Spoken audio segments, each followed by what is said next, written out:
Figure it out. Hello, this is Adam Koralik with Figure It Out Productions. The following video is part of our Quick Shoot series. Hey guys, it's Adam here and welcome to PlayLoad. This is some of my video game pickups from the month of April 2017. This is a special exception. Usually it's most, if not all. This time it's different because I was in Japan for a couple of weeks and obviously I did stupid things. I bought a bunch of stuff I really shouldn't have bought, but I had to get because it was fucking cool. But you guys will see that later on in May because basically I went to a bunch of game stores and I shot footage in those stores and then I got pickups there and I thought it'd be kind of cool to do videos on the stores and then show the pickups attached to them as opposed to put them all here. I hope you agree. But point is, with the exception of one game, nothing here is a Japanese game. There's a couple of random Japanese items for different reasons.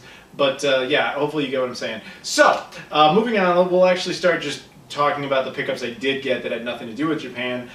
Before we do that though, I do want to make a quick announcement about convention appearances that I'm going to have. If you don't care, you can skip to the time code and we can just start off with the pickups. But real quickly here, I will be going to Winnipeg for FanQuest, Winnipeg, Canada. I'll be there for FanQuest at the end of May. So if you want to meet me and you're in Winnipeg, come on out because it may be the only time I'm ever at a convention in Winnipeg. Nothing against Winnipeg, I've never been there before, but my guess is, I don't know, I was surprised I was invited, and I would be surprised if I'm invited back, so if you want to go to Winnipeg to hang out, let me know.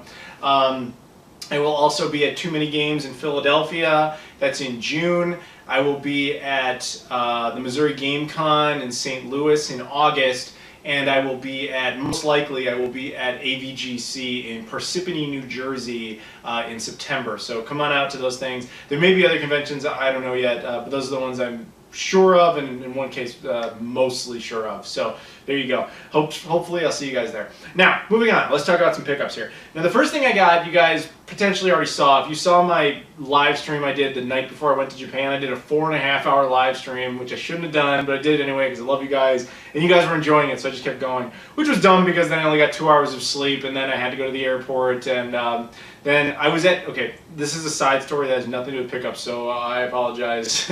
But yeah, so I went to the airport to obviously take my flight from Chicago to San Francisco to Osaka, Japan.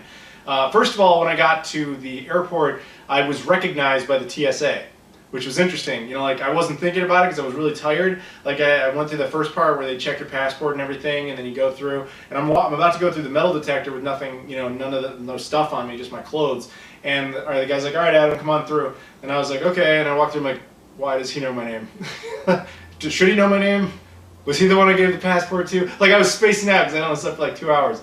And then he saw that I was confused by that, and he just goes, "I love your channel, man. I watch it all the time." And I was like, "Oh shit!" So, dude, if you're watching, thank you.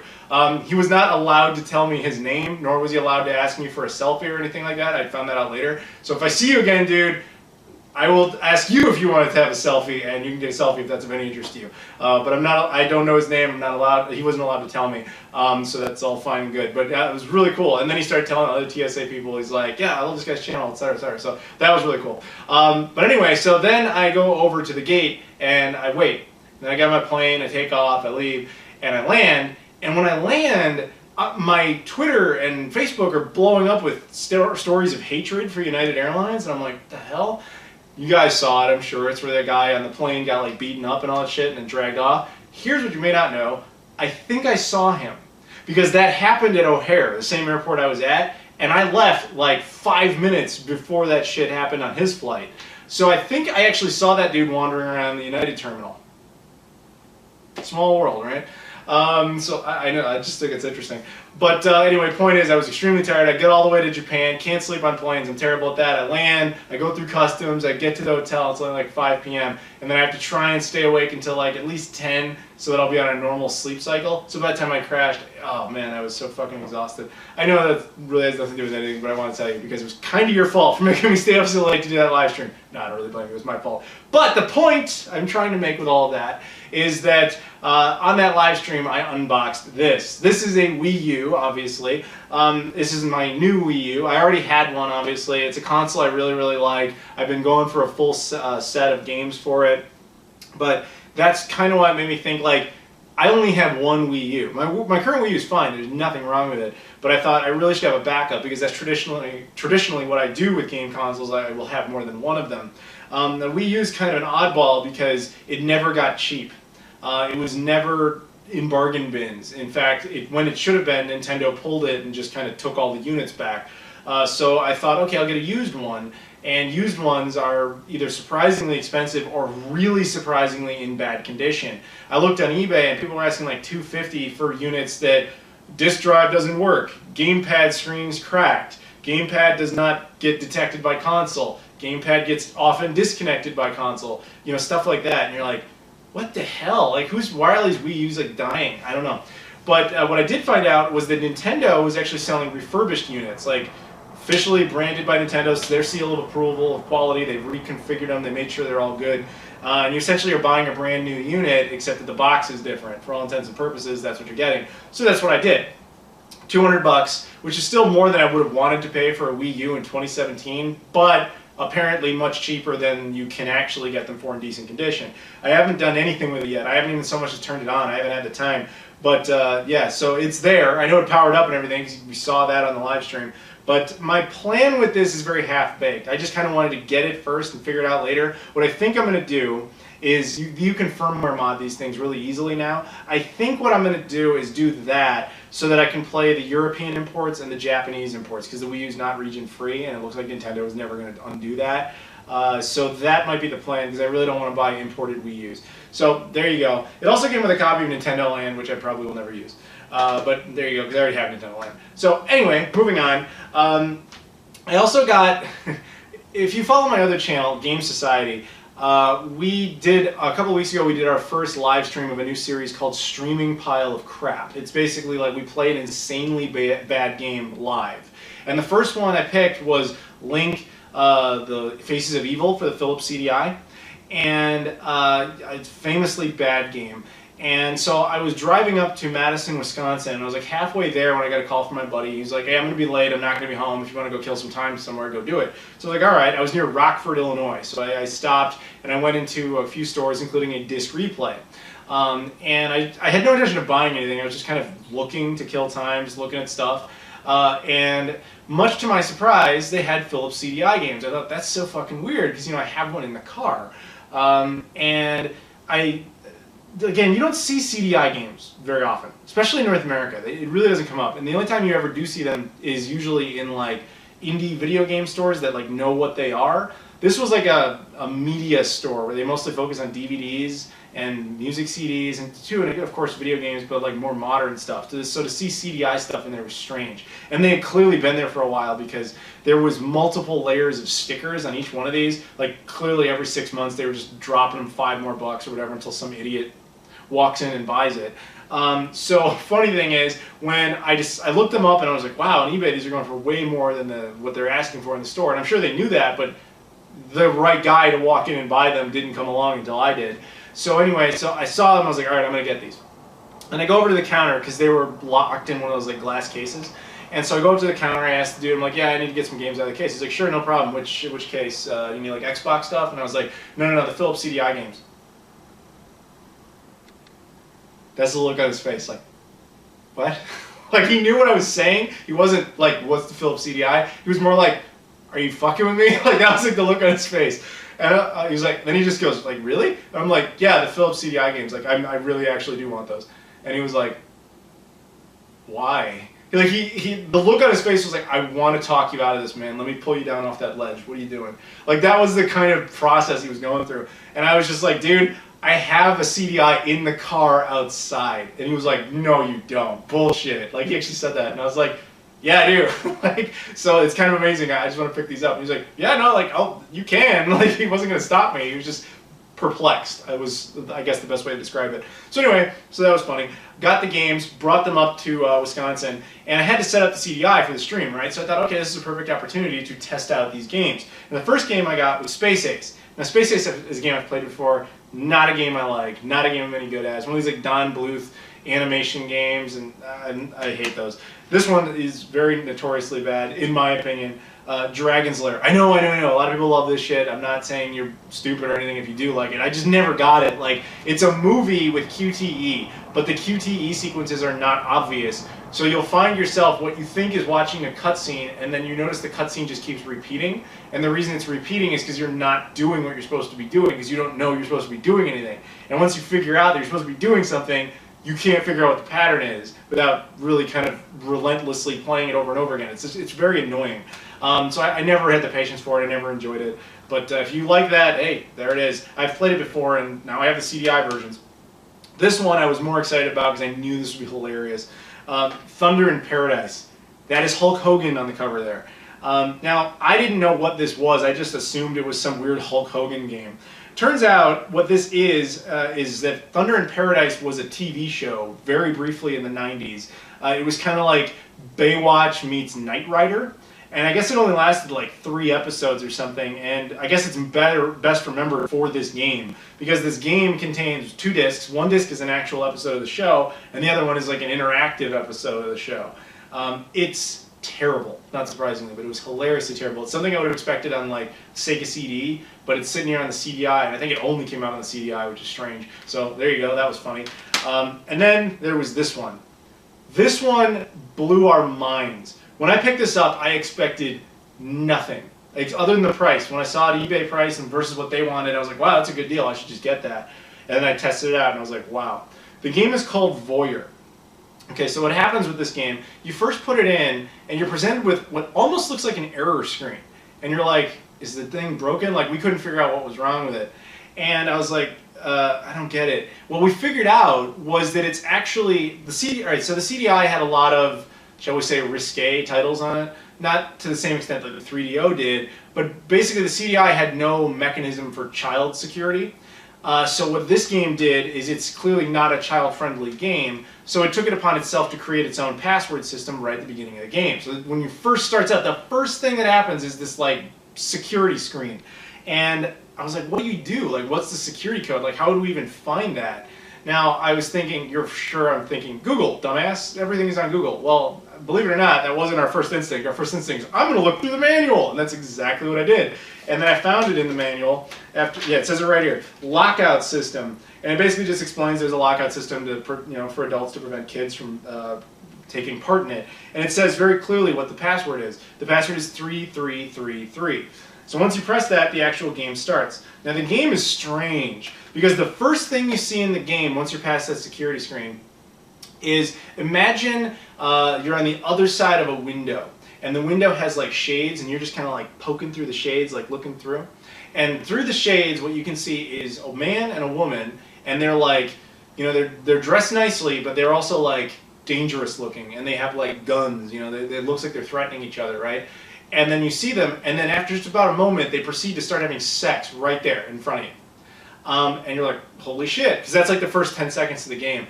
And then not long after that, you're seeing like murders and like rapes and like criminal violence and like political corruption. Like all this shit happens like really quick. And again, the point of the game is you're supposed to witness all this and basically be like a stalker, and you're supposed to figure out like who really is the villain. And once you have your entire report figured out, you're supposed to contact the police and tell them what you know.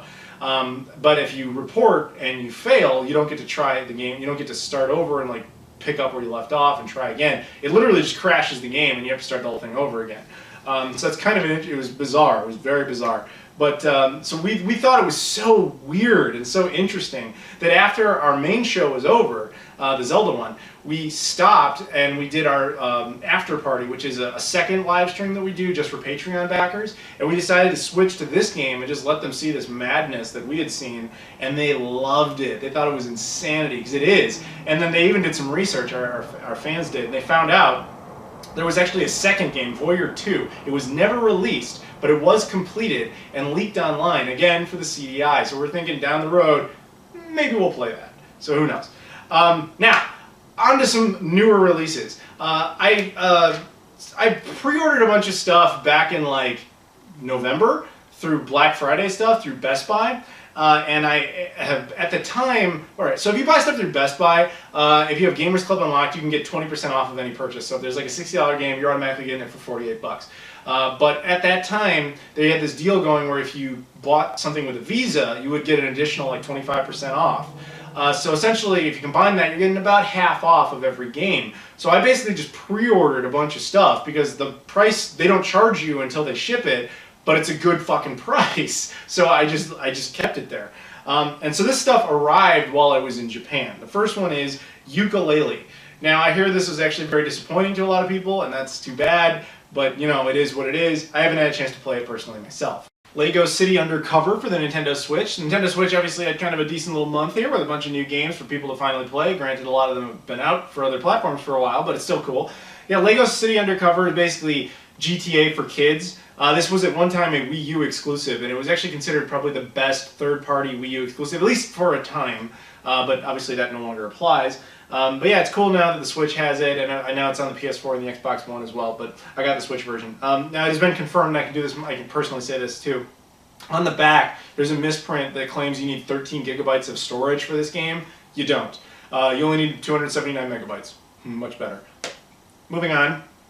Puyo Tetris, which actually comes in this big box, and at first I was like, what the hell is that? And the deal with it is that, I don't know why, but Sega, for free, included 2 collectible keychains. One is for Tetris, and one is for Puyo, which is pretty cool. Funny thing about this game, though, is it's actually not a new game, like, not at all. It's been out for years in Japan. It came out for the Xbox One physically, the PS4, the fucking Wii U, the PS3, the Xbox 360. Like, it's been out for quite some time. It's really only new for the Switch, but at the same time, they decided to bring it over, at least to the PS4 physically here. I think they didn't bother with any of the other versions. I'm a little surprised they didn't do the Xbox One version. I'm not that surprised they didn't bring like the Wii U, PS3, or Xbox 360 versions. The other one, the Xbox One, is a little surprising. But anyway, I got it for the Switch, so cool to have.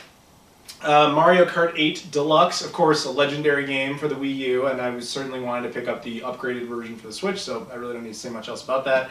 And this one is more interesting in the sense of why I got it. This is Has Been Heroes. This has nothing to do with Best Buy. This came from a GameStop.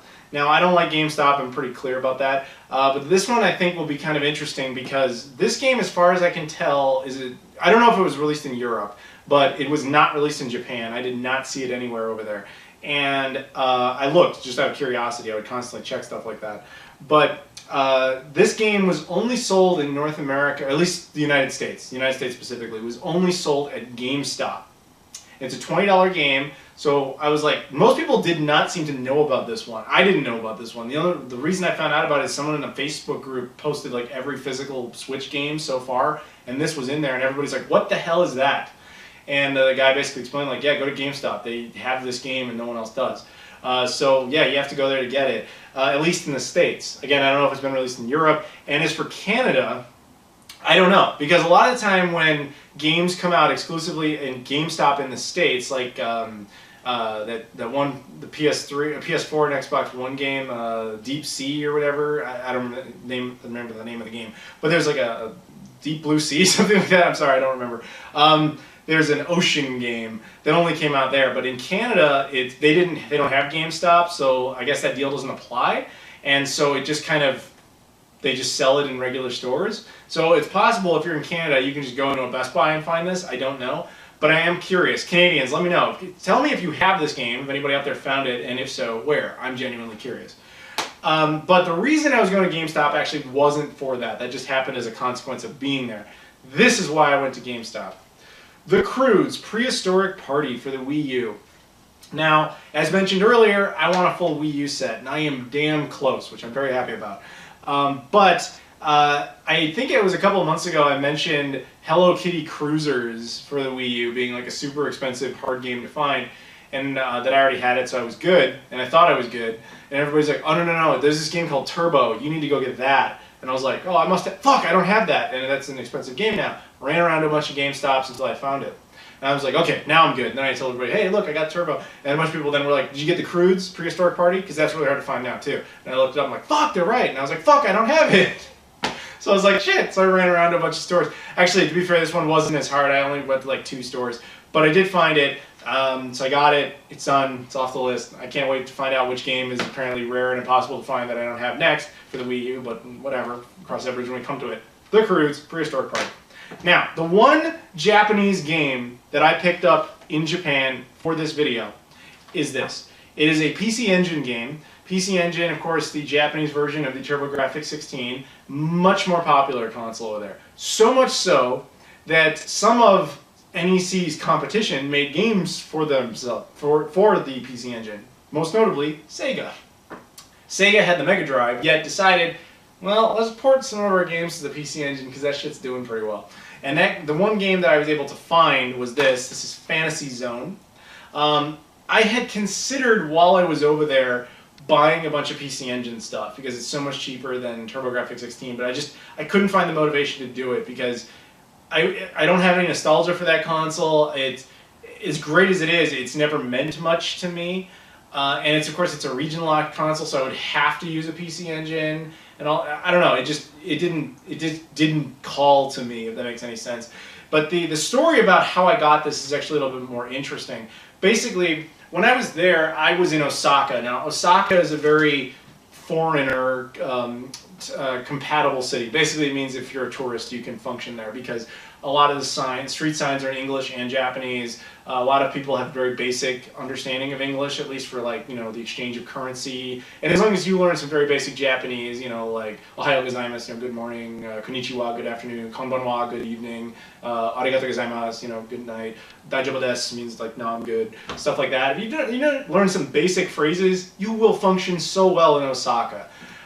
But outside of it, in the rural areas, you'd be fucked. I could never function because they do not attempt to cater to the West in those areas. So a buddy of mine who wanted to not be referenced directly, didn't want his identity involved in videos, so for the purposes of the video we will call him James. He said, hey, if you want to hang out with me, I'm a fan of your channel, I'll take you around all these places. I speak Japanese, I've been living here for years. I'd be happy to take you to all these places, and you can get stuff cheaper in all these rural areas and stuff. And I was like, of course. So he took me to this fucking amazing ramen restaurant where they don't even let you in if you don't speak Japanese, just because they don't want to deal with you, stuff like that. And he could speak it, so he could order it. It's the best ramen restaurant on the planet. It's amazing. And they took me to all these game stores that I could never have functioned in. And one of them was what I can only describe as Walmart if everything in Walmart was used. And that is not meant to sound gross. It's like a used game store, except they also sell, lawnmowers. You know what I'm saying? They just have everything, but they're all used. It's not a thrift store because not everything was donated. It was sold to the store. You get what I'm saying. So they had a used game section. I'll show you some footage of it I got here. You have to understand I had no capacity to ask permission to film in these places, with the exception of one. And so as a result, I just kind of got guerrilla style footage. So I shot it with my phone, which actually shoots better footage quality than this camera that you're seeing this through, so hopefully that's clearer. Feel free to pause and look at stuff. But if you're wondering what the currency exchange rate is, it's basically 110 yen to $1 US. So you could think of it, the easiest way to think of it basically is if you see something that's 1,500 yen, you can go, okay, that's $15, but it's a little less, so it's more like 1350, around there. Just kind of just move the decimal place over 2 points and then just drop it down a few bucks. That's kind of the easiest way to think about it. So you can see some of the stuff there is stupid cheap compared to what we're used to paying if you're going to import it, like Orange Spice Game Cubes for $9, stuff like that. And so they had all sorts of cool shit. And after I decided to get this game, while we were wandering around, I was like, you know what, James, I'm going to need a second suitcase because I've bought so much stuff in Osaka, now I'm getting a bunch of stuff here, I just need another suitcase. And he was kind of like, yeah, dude, good luck with that. Here's the reason. If you go around Osaka, at least, and you look for suitcases, you'll find that new suitcases are $300 fucking. And not even leather suitcases that are really nice. We're talking those plastic shitty ones. You're always I can't believe somebody bought that. Unless, sorry if you're that person. But those suitcases, I never understand why anybody gets those. But anyway, those were like $300. I was like, oh fuck, I'm definitely not paying for that. And then I saw some used ones, and they were like $100. And apparently, like, suitcases are just like really expensive in Japan. But in this same store where you've seen this footage from, I was like, James, do you think we can look for a suitcase in here? And he's like, dude, they're not gonna have suitcases. Like, I'd be astonished if they had one. And I was like, can we look? He's like, of course we can look. So we go over and we check out. We found like backpacks. So I'm like, this is our best shot. We'll look around there. And I look around, and I do see one. I see this little beauty, the Bon Voyage. Not the biggest suitcase, but certainly not bad. It was fine. $9. Did not hesitate. Grabbed it, bought it, no problem. And I was very happy to have it because I really needed that space. And United must have been kind of recovering from that shit that I mentioned earlier, because when I came back, they did not charge me anything for additional luggage. They were like, oh yeah, that's free, don't worry. Like, they're so apologetic right now that you can really take advantage of United Airlines right now. So anyway, I got a second bag, and I filled it with all sorts of goodies, just to give you a sense of how much shit I bought over there. And this is just one fucking item. This is not a video game related thing, but I did want to show this to you. This is because I'm a big fan of Back to the Future. Back to the Future was popular over there, and they still make new merch for it over there, which we do here, but they get what looks to be much better merchandise. This is a custom, like, well, not custom, it's a modeled, sculpted design of the Time Machine DeLorean. It's very cool. Yeah, only sold over there. The Figure Complex Movie Revo, powered by Revoltech. Try to make sense of that sentence. But yeah, that's what it is. Very cool model that you can like keep out on its wheels. You can keep the doors up. You can put it up on this thing. You can put fire trails under it. It's just really fucking cool, and I just really wanted to get it. And so that was that. I just thought that was neat. If you guys know me, I did an edit of Back to the Future, the game. I turned it into Back to the Future, Back to the Future 4 and 5, and I put them as videos on this channel. So I really like Back to the Future. So just to give you a sense. Now, the last thing here, and this, hopefully you stuck around. I know this was kind of long, but this, if it is really what it's supposed to be, is a thing of beauty and will blow my fucking mind if it really is what it is, or was supposed to be. So the deal with this is, a guy named Levi Roach, that's his alias, that's what we're going to go with, he contacted me and showed me pictures of this thing, and he said, like, you know, do you want it? I'm just going to get rid of it. I'd like it in your hands. I don't need it anymore. And I was like, do you know what that is? And he was like, oh yeah, I know what it is. I'm like, dude, you can't give me that. Like, we had this little back and forth where I was basically just being really sure that he knew what he had and that he knew that he was just getting rid of it and that he was sure he wanted to do that. And he was like, yeah, I'm absolutely sure. So, if it's really that, when I open this, I'm gonna be, my mind's either going to be blown or I'm going to open it up and there's going to be nothing but like peanuts in there and it's all a prank. I don't know. It's a little heavy to be a prank, but who knows. But anyway, so I would love to say if this thing is really, you know what, let's open. I'm too excited. Fuck it. We're gonna do this. Let's cut it open. Oh God, I hope this really is this. And Levi Roach, thank you. Like, seriously, this is something special. I'm so excited about this. Here we go. Cutting it open, ripping open. That last one, come on, motherfucker. I still need an X-Acto knife at some point. But then I don't have like the stress of opening it like this, which I think a lot of you guys enjoy. Actually, one guy commented on that recently. He's like, I only watch your channel just for that moment where you stress out trying to open something. Right on. I hope that was fat worthy. Anyway, got some bubble wrap. And then we have, holy shit, let's take a look. It's real. It's fucking real. This is your last chance to make a guess before I pull this thing out of here. Go ahead. A Sega SG-1000 in the box. Holy shit. Holy shit. Let me make sure this isn't just the box with heavy stuff. Holy fuck, it's really there. That's amazing. It's in good shape too. Oh, there's even a game. Zaxxon. Sorry, I'm just a little shell-shocked. The SG-1000 is Sega's first home console. This was only released in Japan and, oddly enough, New Zealand. Nothing against New Zealand, obviously. It's just strange that it was released there. This was comparable to like the Intellivision. This is kind of like Sega's Atari 2600, but technologically it'd be closer to like ColecoVision, I believe. Wow. So like there's later models of this that are more common, but this is like the OG first edition of it. And here it is in my hands. And I'd love to tell you this is actually the first time I've ever seen one of these things, but that's not true anymore. The first time I ever saw one in person, this is fucked up. So this thing arrived a day before I went to Japan. A day. And it was killing me because I was like, I want to open it because I want it, first of all, I want to see it, but I also want to know if I should like, you know for sure that it's there, and I should like go out and look for games for it or anything like that, or maybe I should look for one of the consoles when I'm in Japan.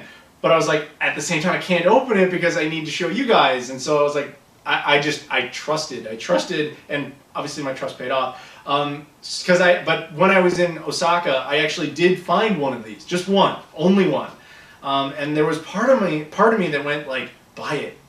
What if that thing at home is nothing but peanuts inside? There's nothing really in there. Buy it. And I was like, no, you gotta have some faith. And fucking Levi Roach, man, you really came through here. Thank you. This is amazing. This is fucking amazing. Wow. So yeah, this is technically the second one I've ever seen in person, even though I guess I had it before I ever saw it, if that makes any sense. But I did look around. I did have some faith because I did look around for games while I was there. I mean, that's a bit of a spoiler. Sorry, but yeah, that's so fucking cool. If you guys want me to do a video on this thing, which you really don't have to ask hard, let me know. I'll probably do one on it eventually. But someone's got to at least say they want to see it. Wow. Okay. All right. I'm gonna go be excited. And so, Levi Roach, man, seriously, thank you. Not only to have the console, but to have the fucking box, that's amazing. That's so fucking cool.